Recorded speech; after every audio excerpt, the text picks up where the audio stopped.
Take the challenge. Give up the cell phone for a month. See if you can do it.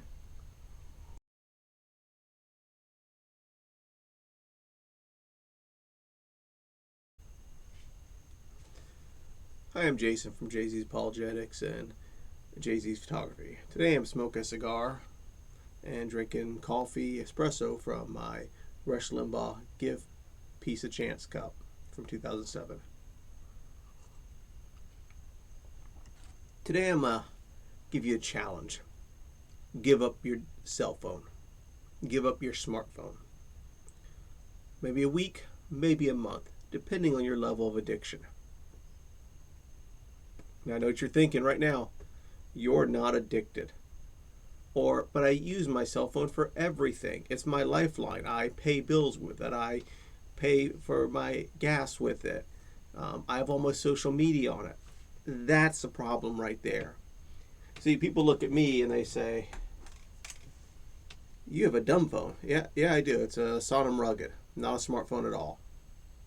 No, they can't track this, believe it or not. I could take the battery out and stop the government from tracking me. Now, the flock cameras still might find me, but at least they won't by my cell phone.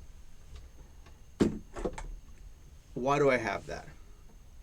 Simple. Well, I have a smartphone for work. I hate it. I only use it for work. When I get home, it goes on charge. I don't like it.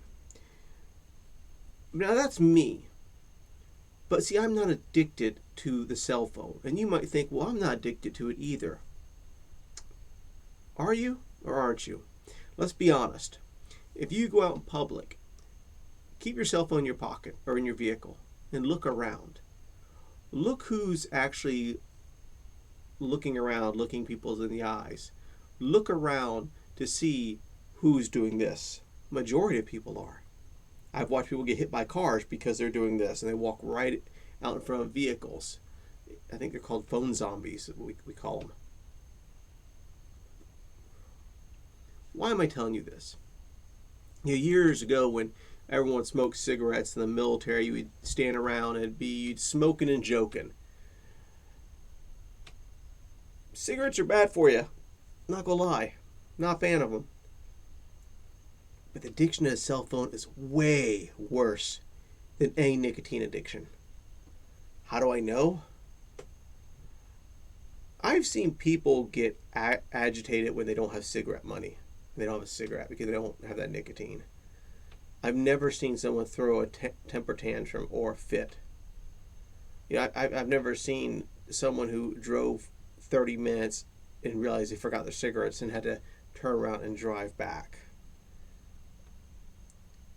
We have become so addicted to that device. And here's my challenge to you. Now, you might say, well, wait a minute. I do a lot of social media on it. I'm a content creator, or I pay all my bills with it. How do I live without a smartphone? I don't have a computer. I get that. Laptops now are not expensive, especially if you get one a few years older. Get them dirt cheap. Home computers are cheap, but maybe you like the idea of the touch screen. You can buy a tablet for a couple $100. Maybe not an iPad, but a Droid one, and you can still do your social media on it. You can still pay bills. You can still make videos. But here's a challenge. Leave it at home. You hear me? Leave that device that connects you to the world at home. So when you are out in the world, whether you drive to it, walk to it, bike to it, you just have a dumb phone or no phone. Like the way I grew up, we didn't have phones, and when you did have them, they were in your car. They were big bag phones, and only rich people or drug dealers had them. I definitely didn't have one. My point is, I teach my kids, when you walk into a building, look around, find the exits. It might not be a fire. It could be an active shooter or some other natural disaster, right? Pay attention to who's coming and going. Because if your head's down here, you're not going to be the first one to see the active shooter. but the person who's paying attention, looking around, will probably see him first. Or whatever else might happen. The car that veered off the road is coming towards you because you're paying attention. You're not at the bus stop doing this. Listen, if you're standing by the road, kids, and there's cars passing, you do not need to be doing this, trusting everyone that goes by. Pay attention to your surroundings. And I challenge you. If you say, Jason, there's no way I'm addicted to my cell phone, then give it up for a month. Why can't you? All you have to do, you go to Walmart, buy one of the $25 flip phones. You can either get card activated, or you can transfer your current card, if your phone has a card, and put it into that thing and transfer your number. Do it for a month. And come back and tell me what you think of the experience of going a month without a smartphone. I've never owned a smartphone outside my work one that stays, it's only for work. I don't have any social media on my dumb phone. I call and I text. And texting takes a little bit longer, the XT thing or whatever, or push a button several times. It's hard to text long conversations, so I just pick up the phone and call people. Because that's what my generation did. The Gen Xers, we had to learn how to talk face-to-face uncomfortably.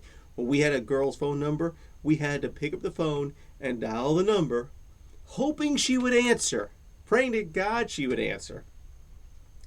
And it could have been her big brother, another sister, or her parents that answer the phone. And you'd be like, hello, is Jennifer there? And they'd like, who's calling? Jason? Oh, that was nerve-wracking. When you're a teenager, things are different. Now you just get the girl's phone number because she has her own phone. Back in my day, they didn't have their own phone. You had to call their house. That's right. So, my point is this. Take the challenge. Give up the cell phone for a month. See if you can do it. And write in the comments below that you did it. I'll be looking. They send me emails when someone comments. God bless. Do you accept the challenge?